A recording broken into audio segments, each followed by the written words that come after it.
Welcome to Jolly's കുലീന. ഇന്ന് ഞാൻ സ്പെഷ്യലായിട്ടുള്ളൊരു മാങ്ങാക്കറിയാണ് ഉണ്ടാക്കാൻ പോകുന്നത്. കണ്ടോ, ചെറുതായിട്ട് അരിഞ്ഞു വെച്ചിട്ടുണ്ട് മാങ്ങ. അധികം പഴുക്കാത്ത മാങ്ങയാണ്, പഴുത്ത് തുടങ്ങിയിട്ടേ ഉള്ളൂ. ആ മാങ്ങയിലാണ് ഞാനിന്ന് കറി വെക്കാനായിട്ട് പോകുന്നത്. എന്നിട്ട് നല്ലെണ്ണ ഒഴിച്ചു കൊടുക്കാം. 4 ടേബിൾ സ്പൂൺ നല്ലെണ്ണയാണ് ഒഴിച്ചത്. അതിലേക്ക് ഒരു 1/2 ടേബിൾ സ്പൂൺ കടുക് ഇട്ട് കൊടുക്കുന്നുണ്ട്. ഇതിലേക്ക് ഒരു 1/2 ടേബിൾ സ്പൂൺ ഉലുവയും കൂടി ഇട്ട് കൊടുക്കുക.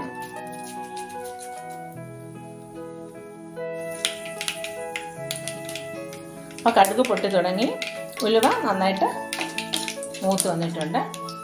ഇതിലേക്ക് 1 ടേബിൾ സ്പൂൺ ഇഞ്ചി അരിഞ്ഞത്, 1 ടേബിൾ സ്പൂൺ വെളുത്തുള്ളി നീളത്തിൽ കട്ട് ചെയ്തത്, 3 പച്ചമുളക്, കുറച്ച് കറിവേപ്പില, ഇതെല്ലാം കൂടിയിട്ട് നന്നായിട്ട് വഴറ്റിയെടുക്കാം. വഴറ്റി വരുന്നുണ്ട്.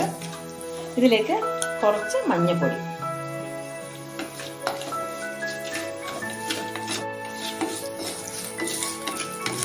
അപ്പോൾ വെളുത്തുള്ളിയും ഇഞ്ചിയും പച്ചമുളകൊക്കെ നന്നായിട്ട് വഴറ്റി വന്നിട്ടുണ്ട്. ഇതിലേക്ക്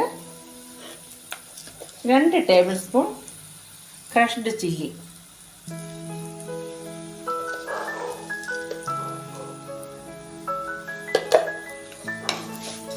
ഇത് നന്നായിട്ട് മൂപ്പിച്ചെടുക്കാം.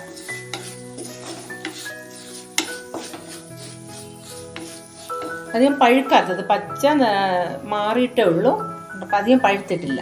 കേട്ടോ, ഈ കണക്കിനുള്ള മാങ്ങയാണ് എടുക്കേണ്ടത്. ഒരു 2 മണിക്കൂർ മുമ്പേ അരിഞ്ഞ് ഉപ്പിട്ട് വെച്ചിരിക്കുന്ന മാങ്ങേണ്ടത്.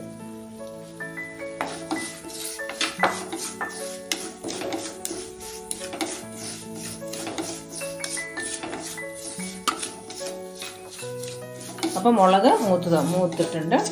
ഇത് 2 മീഡിയം സൈസ് മാങ്ങയാണ് കട്ട് ചെയ്ത് വെച്ചിട്ടുള്ളത്. അത് ഇതിലേക്ക് ഇട്ട് കൊടുക്കാം.